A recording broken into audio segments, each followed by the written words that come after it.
नमस्कार दोस्तों, स्वागत है आप सभी का। बीएड छात्रों के लिए यहाँ पर एक बड़ा झटका है इलाहाबाद हाई कोर्ट के आदेश के क्रम में।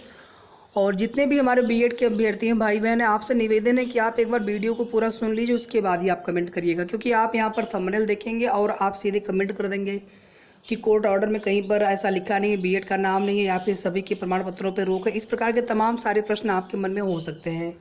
जबकि साथियों, यहाँ पर आप सभी के लिए, चाहे बीएड के अभ्यर्थी हो या फिर डीएलएड बीटीसी के अभ्यर्थी हो, हमारे लिए आप सभी एक परिवार की तरह, शिक्षक भर्ती परिवार की तरह है। तो एक बार आप पूरी बात सुन लीजिए और इलाहाबाद हाई कोर्ट के ऑर्डर को समझने का प्रयास करिए।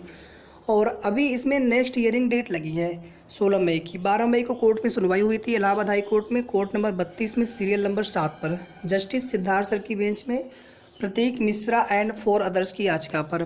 मामला है दोस्तों कि जब यूपी टेट की परीक्षा हुई थी, उसमें रिजल्ट घोषित किया जाना था, तो उसमें ये मांग की गई थी कि बीएड का रिजल्ट रोका जाए, क्योंकि बीएड अभी एलिजिबल नहीं है प्राइमरी में, according to Rajasthan high court division bench. Double bench का आदेश है राजस्थान हाई कोर्ट का, और जिसमें ये कहा गया था कि बीएड के जो अभ्यर्थी हैं वो प्राइमरी में शामिल न किए जाएँ, और जो एनसीटी की अधिसूचना है वो अनलॉफुल है, अवैध है। तो ये पूरा कोर्ट ऑर्डर पीडीएफ हो गया।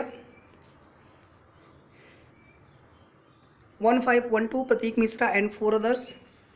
यहाँ पर देखिए, मैं आपको बिल्कुल संक्षेप में उसका ऑर्डर का हिंदी कन्वर्जन या हिंदी इसका ट्रांसलेशन क्या है मैं आपको बता रहा हूँ। सबसे पहली बात यहाँ पर कि जो पिटिशनर हैं या जो डायरेक्शन बोला गया रिस्पोंडेंट को जारी करने के लिए कि जो बीएड क्वालिफाइड कैंडिडेट्स हैं जिनको यूपी टेट की प्राइमरी लेवल परीक्षा में शामिल किया गया था, वह परीक्षा जो 23 जनवरी 2022 को 10 से 12:30 बजे के बीच में संपन्न की गई थी। In light of the fact that, ये जानते हुए कि बीएड डिग्री होल्डर्स जो इनका रिजल्ट है इनएलिजिबल या इनको इनएलिजिबल बताया गया है, इनके अपॉइंटमेंट को सहायक अध्यापक के लिए प्राथमिक में, और जिसमें राजस्थान हाई कोर्ट के डिवीजन बेंच के आदेश को आधार बनाया गया है। रिस्पोंडेंट नंबर 1 और 2 जो कि डीएलएड है, और उसके बाद जो है 3 से 5 जो है बीटीसी वाले अभ्यर्थी हैं और टेट वाले हैं। सभी पिटिशनर जो है यहाँ पे क्वालिफाइड है, और इन्होंने assistant teacher in junior basic school as per national council for teacher education notification के अंतर्गत यहाँ पे अप्लाई किया था। और जो नोटिफिकेशन है एनसीटी का 28 जून 2018 का, कि बीएड के जो अभ्यर्थी होंगे वो प्राइमरी के लिए एलिजिबल रहेंगे। लेकिन आप देखेंगे कि इसी को चैलेंज किया गया था राजस्थान हाई कोर्ट में। राजेंद्र सिंह चोटिया के नाम से एक याचिका पड़ी थी 1853 of 2021, division bench civil writ petition 1853 of 2021 and connected matters. और राजस्थान हाई कोर्ट ने इसमें क्या पाया था कि जो 25 तारीख को इनका ऑर्डर आया था, 25 नवंबर 2021 को, कि जो नोटिफिकेशन है 28 जून 2018 का एनसीटी का, कि बीएड डिग्री जो होल्डर्स हैं ये एलिजिबल नहीं हो सकते हैं प्राइमरी के लिए। साथ ही साथ इन्होंने कहा था कि जो नोटिफिकेशन है एनसीटी का 28 जून 2018 वाला, वह अनलॉफुल है, बिकॉज क्योंकि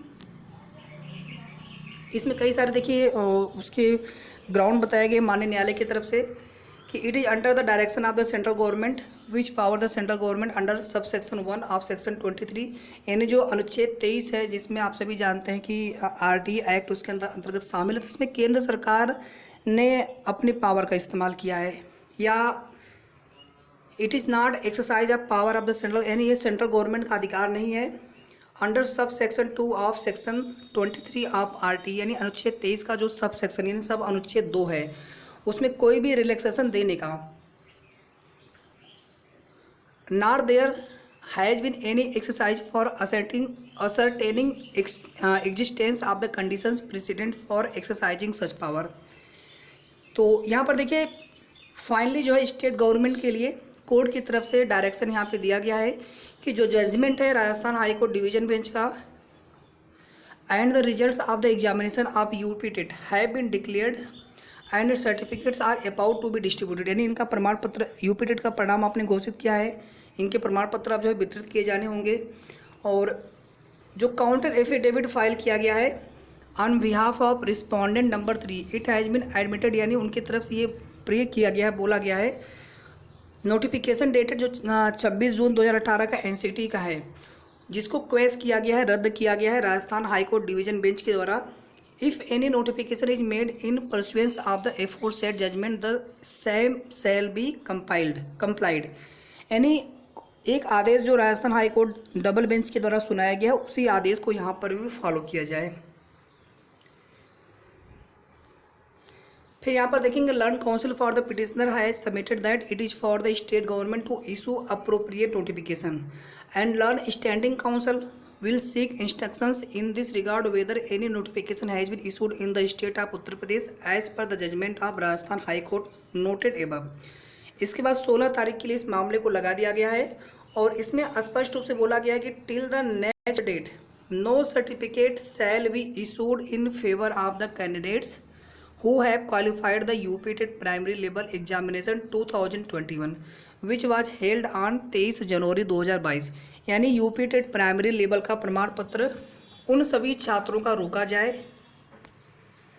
अब यहाँ पर देखिए साथियों लिखा है केवल no certificate shall be issued in favour of the candidates, यानी उन छात्रों का प्रमाण पत्र रोका जाए। इसमें कहीं पर भी बीएड बीटीसी डीएलएड ऐसा कुछ लिखा नहीं है, क्योंकि ये मैटर जो है बीएड के प्राइमरी में एलिजिबिलिटी को लेकर के है राजस्थान हाई कोर्ट के आदेश के अनुसार और जो याचिका पड़ी है, तो उसके आधार पर प्रथम दृष्टया यहाँ पर आपको यही चीज़ें समझ में आ रही होंगी कि यहाँ पर बीएड के यूपी टेट प्राइमरी लेवल का प्रमाण पत्र रोकने की मांग, रोकने का जो है यहाँ पर इंस्ट्रक्शन है, कोर्ट की तरफ से रोकने का आदेश है। तो ये कुल मिलाकर के इलाहाबाद हाई कोर्ट द्वारा 12 मई की हुई सुनवाई का कोर्ट ऑर्डर है, विश्लेषण है। और इसमें अगर कुछ और भी चीज़ें अगर समझ में आती हैं तो आपको नेक्स्ट वीडियो के माध्यम से बता दी जाएंगी, लेकिन अभी तक जो भी इस पूरे आदेश का निचोड़ है, बाकी आपकी क्या राय है आप कमेंट करके बता सकते हैं। वीडियो को लाइक और शेयर जरूर कर दीजिएगा। धन्यवाद।